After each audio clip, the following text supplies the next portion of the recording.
When winter comes around, there's nothing I like better than a log fire, especially when company comes over. That gives me two ways to go.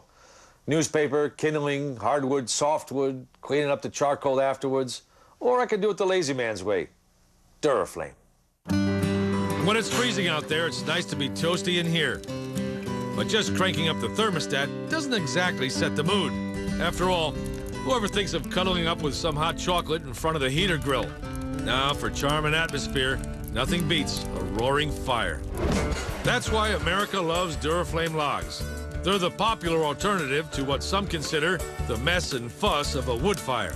Surprise, though, there's actually real wood in Duraflame logs, and a real human behind them.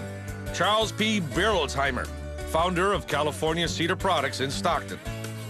Cal Cedar has been a major manufacturer of cedar pencil slats since the 1920s. So Charles's biggest problem was what to do with those mountains of sawdust left over from production. Until the 1960s, most sawdust was burned in an incinerator or dumped in landfills.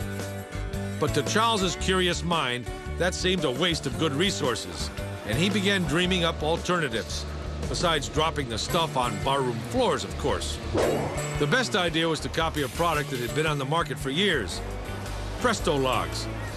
They hadn't had great success because the tight compression needed to keep the logs intact prevented them from getting enough oxygen to do much more than smolder.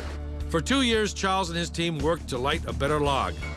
Finally, in 1969, they hit on the idea of adding some petroleum-based wax, which lighted easily and burned steadily. And so was born the Duraflame log. Well, not quite yet. You see, this new man-made flammable product still didn't have a proper name. Calling it the California Cedar Fire Log, which was the original brand, turned out not to have enough snap and crackle for the mass market. So they turned to the employees for suggestions, holding a contest.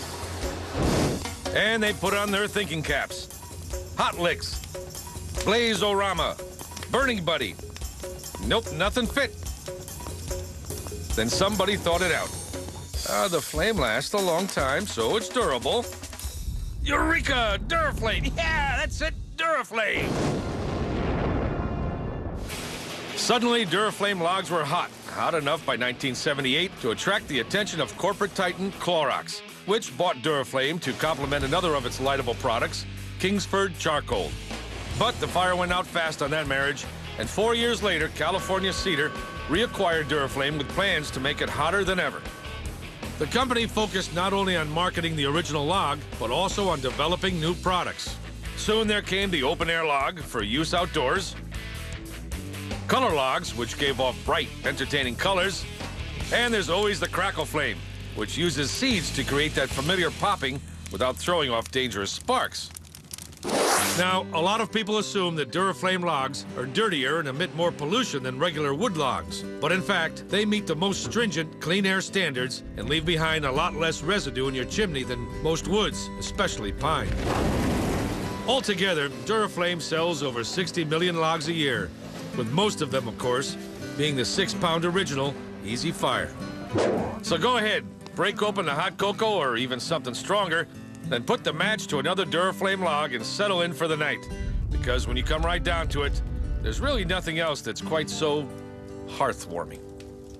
For more about the goods that make America great, go to travelchannel.com and click on Made in America.